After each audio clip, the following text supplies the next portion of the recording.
Bueno, en este podcast nos presentamos primeramente. Somos estudiantes de Psicología Clínica de la Universidad Politécnica Salesiana. Estamos en quinto ciclo y el día de hoy vamos a abordar un podcast en el que hablaremos sobre temas relevantes sobre la psicofarmacología y los términos más relevantes que se abordan en esta cátedra.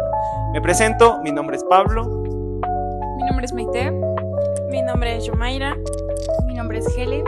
Y mi nombre es Alejandro. Entonces, vamos a empezar. Bienvenidos a este espacio donde hablaremos de salud mental desde la ciencia y no desde los mitos del TikTok. Bueno, hoy vamos a explicar cómo funcionan los psicofármacos, los antidepresivos, los estabilizadores de ánimo y todo lo que alteran positivamente la química cerebral. ¿Por qué este tema es importante? Porque según The Lancet Psychiatry, en el 2023, más del 30% de personas en Latinoamérica experimentaron síntomas depresivos, ansiosos o significativos a lo largo de su vida, y muchos necesitan tratamiento farmacológico para parte de su abordaje integral. Bueno, pero hay algunos problemas gigantes que existen dentro de este mismo. La mayoría de la gente no sabe cómo funcionan estos medicamentos, otros sienten miedo y piensan que su personalidad va a cambiar. Bueno, y algunos creen que funcionan al día siguiente, cuando en la realidad es más compleja de lo que se menciona. Bueno, en estos episodios vamos a explicar que los neurotransmisores participan en la depresión, ansiedad y también en la bipolaridad, como algunos ya sabemos. ¿Cómo funcionan los distintos tipos de antidepresivos? ¿Qué los estabilizadores del ánimo son esenciales? ¿Por qué son tan pacientes o abandonan los tratamientos? ¿Y por qué el rol tiene la familia y la psicoeducación? Bueno, arranquemos con lo más básico, el cerebro. No es un ente misterioso, es un organismo químico y eléctrico. Ya todo hablando de esto, de los neurotransmisores, de los psicofármacos, ¿alguna vez ustedes han estado en terapia? Sí, obvio. Pero Sí. han De estado hecho, hasta ahora. han estado con un tratamiento psicofarmacológico. Debería. No, yo solo conozco personas que están con tratamiento Y a las psicofarmacológico. personas que he conocido, la verdad, la mayor parte de ellas han sabido Retirar porque dicen que, o sea, los psicofármacos en sí generan como que un malestar, o sea, como que no se sienten cómodos más bien con el sino Más bien, yo siento que más bien genera una dependencia. más que una dependencia, es de que si no me consumo hoy día mi pastilla, pongamos un ejemplo de un antidepresivo, o sea, si no consumo hoy día mi pastilla, no voy a estar muy bien el resto del día, así que, o sea, lógicamente haría una dependencia al medicamento. Yo creo que son puntos válidos, pero también es un tema muy tabú porque es de, los antidepresivos crean dependencia, no puedo vivir sin esto, o son para toda la vida, cuando realmente si tienes un malestar ya clínicamente significativo y tú necesitas de que, no sé, necesitas ayuda de los psicofármacos para sentirte mejor porque ya no te causa bienestar las actividades que sabías disfrutar antes, es muy importante también dejarse ayudar del lado farmacológico, entonces dejar de lado como ese tema tabú y puedes dejarse ayudar. Claro, o sea, yo creo que la visión que todos tenemos de que los fármacos generan dependencia ha sido por redes sociales, porque o sea, la mayoría dicen que no, que es que esto no me ayuda, lo único que me genera son más problemas en mi diario vivir, pero entonces, son puntos válidos, ¿no? Entonces, Sí, la verdad sí. Bueno, ahora les tengo una pregunta a ustedes. Bueno, ¿qué ocurre neurológicamente cuando una persona sufre un trastorno como la depresión, la ansiedad y también la bipolaridad? Gracias, Yomi, por tu pregunta. Entonces, bueno, aquí la verdad es simple y también un poco dura, ¿no? Porque las enfermedades mentales no son cuestión de fuerza de voluntad, sino de desajustes de la comunicación neuronal. Entonces, los neurotransmisores principales que más se habla está la serotonina. Ustedes saben para qué es la serotonina. O sea, según yo tengo entendido que es el neurotransmisor que regula el estado del sueño, el apetito y el estado de ánimo. Y no solo es la serotonina, sino que también es la dopamina, la noradrenalina, el GABA, el glutamato también. Entonces, estudios recientes, como por ejemplo Nature Review Neuroscience en 2022, se confirma que un cerebro deprimido muestra menor actividad neuroserotoninérgica, alteraciones en círculos dopaminérgicos, por ejemplo, la baja motivación, ¿no?, en actividades diarias, hiperactividad del sistema de estrés y el desequilibrio entre GABA y glutamato. Ahora, ustedes saben con exactitud qué hacen los psicofármacos. Como dijo Maite anteriormente, tengo entendido que ayudan, por ejemplo, si estamos estamos tratando un caso de un trastorno de depresión, yo creo que ayudaría a generar, por ejemplo, neurotransmisores faltantes, como puede ser la serotonina o la dopamina, porque, o sea, sabemos que es la pérdida del placer. Sí. Y, o sea, estos neurotransmisores se encargan o tienen su función base de realizar estas funciones. Entonces yo creo que es un potencial muy amplio el cual un psicofármaco nos puede brindar. Sí, exacto, exacto. Pero bueno, justo en estos sistemas para que el cerebro recupere esta estabilidad, como tú dijiste, que bueno, actúan sobre la recaptación de neurotransmisores, las enzimas de que los degradan, receptores pre y postsinápticos, segundos mensajeros intracelulares y plasticidad sináptica. Entonces, por eso no actúan de inmediato. O sea, es un proceso de un Ajá, tratamiento, ¿no? sí, de un tratamiento. Y tampoco no son analgésicos, que se organizan circuitos completos y eso requiere semanas, no horas. Entonces, un tratamiento farmacológico puede llevar incluso hasta meses, años en una persona. Ahora, yo tengo una pregunta, que si la depresión no es solo una tristeza, ¿por qué existen tantos tipos de antidepresivos? Me parece una pregunta muy interesante y también con una respuesta muy amplia, debido a que, Exacto. como tú dijiste, los antidepresivos existen de diferentes clases, porque la depresión no es igual en todas las personas. Muchas personas sienten diferentes síntomas, diferentes gravedades, en diferentes tiempos, en diferentes circunstancias, como también sabemos que para que un trastorno sea predominante tienen que existir muchos factores, tanto sociales, psicológicos, sociales. Entonces, eh, por ejemplo, como ya te dije, hay muchos tipos de depresión, como pueden ser los ansiosos, los melancólicos, los atípicos, los resistentes, y cada uno responde distinto a un tratamiento psicofarmacológico. Por eso existen muchos antidepresivos y los principales son los inhibidores selectivos de la recaptación de serotonina.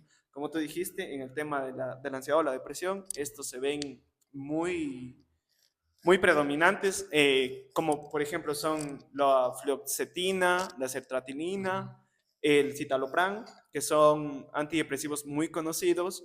Y bueno, estas actúan como un mecanismo donde se bloquea la recaptación de la serotonina. Por eso también tienen efectos positivos, pero también tienen sus contras. Los positivos son que son los mejores tolerados a nivel mundial, según estudios, y una causa negativa, que se podría decir, o causa secundaria de esta misma, es que puede causar síntomas como el insomnio, las náuseas o incluso la disfunción sexual. Como segundo psicofármaco también tenemos los inhibidores de la recaptación de serotonina y noradrenalina, como el venlafaxina, la duloxetina, los cuales son muy útiles dentro de la depresión con una ansiedad intensa. Como ya sabemos, la depresión y la ansiedad son trastornos que son muy comórbidos, son muy común encontrarlos juntos. Y bueno, estas pueden, como efecto secundario, pueden elevar en sí la presión arterial del individuo.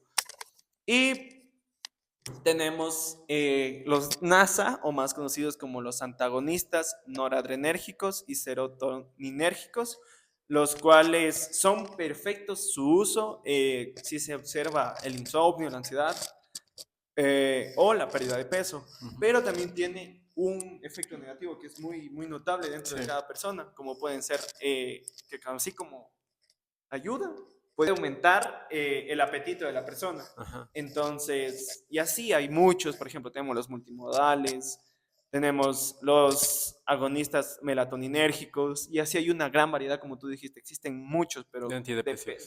cada antidepresivo es Sí. adaptado a las necesidades de un individuo. Y es por eso que también, viniendo de la mano, tengo una pregunta. Si los antidepresivos levantan el ánimo de la persona creando la serotonina, produciendo neurotransmisores necesarios, ¿quién controla los extremos de ánimo en el trastorno bipolar? Respondiendo a tu pregunta, la respuesta es clara y los estabilizadores del estado del ánimo, bueno, la bipolaridad no es un simple de que un día estoy feliz y el otro estoy triste o el mismo día tener esas dos emociones, sino es más bien, este es un trastorno donde el cerebro pierde la capacidad de autorregular su energía, impulsos y las emociones. Es por eso que es necesario los tipos de estabilizadores, como por ejemplo tenemos el litio, que este nos habla sobre qué es el patrón del oro, entre comillas, del tratamiento bipolar. También ayuda a la reducción de recaídas de depresivas y maníacas. Y como también ayuda a la disminución de riesgo suicida. algo a tomar en cuenta es que pueden afectar a la tiroides y los riñones, como también requiere un control de sangre frecuente. Ya como segundo tenemos los anticonvulsionantes que son utilizados como estabilizadores, como por ejemplo el valproato, el cual ayuda a ser útil en el ciclado rápido, como también es excelente para la depresión bipolar, pero con el riesgo de que el valproato contraindica en los embarazos. O sea, eso quiere decir que no se lo puede consumir si una persona está en estado de gestación, ¿no? No se podría consumir. Ya, y también tenemos como tercero los antipsicóticos, que eso ya habíamos hablado en clases, que son los atípicos con efectos estabilizadores. Esos ayudan obviamente que sea más rápido para las crisis de manía y también ayuda a la quetiapina aprobada para la depresión bipolar. Ahora bien, aunque estos medicamentos son efectivos, mi pregunta es por qué si funcionan tan bien, tantos pacientes abandonan los tratamientos. Bueno, yo creo que eso es más una pregunta que se hace a la mayoría de personas, porque, o sea, hay full personas como, o sea, sin respuesta, porque la mayoría abandonan los tratamientos. Y yo creo que, o sea, es un poco preocupante la estadística. Entonces, yo quisiera, si alguien de ustedes puede responder nuestras preguntas. Sí, es muy interesante. Muy interesante, Ajá. la verdad. Bueno, hemos llegado al punto de este podcast en donde hablaremos acerca de la adherencia al tratamiento. Pues varios estudios demuestran que entre el 30% y el 50% de pacientes con depresión o bipolaridad, su medicación en los primeros 90, dejan su medicación en los primeros 90 días. Existen varias razones, pero entre las principales están, efectos secundarios aparecen muy rápido y los efectos esperados del fármaco tardan semanas en llegar, incluso hasta meses. Es por esto que los pacientes pierden la paciencia o prefieren abandonar el tratamiento o una vez ya sienten los efectos del fármaco, los efectos esperados, abandonan, ya que se llegan a sentir mejor y lo abandonan por miedo a crear una dependencia. Esto sin mencionar el estigma que se tiene de, te estás medicando, entonces estás loco o algo así. Y bueno, aquí es importante hablar sobre la psicoeducación, ya que nosotros como psicólogos podemos explicar cómo funciona este medicamento, reforzar el retraso terapéutico, es decir, nosotros darles pautas que puedan ayudarles hasta que los efectos del fármaco hagan efecto. También hay que aclarar que estos no generan una adicción. Además, es importante que la familia del paciente, en este caso sea un adulto o adolescente, sepa que se está medicando, pues para que su familia pueda entender el proceso que está llevando y los efectos secundarios que puede él presentar.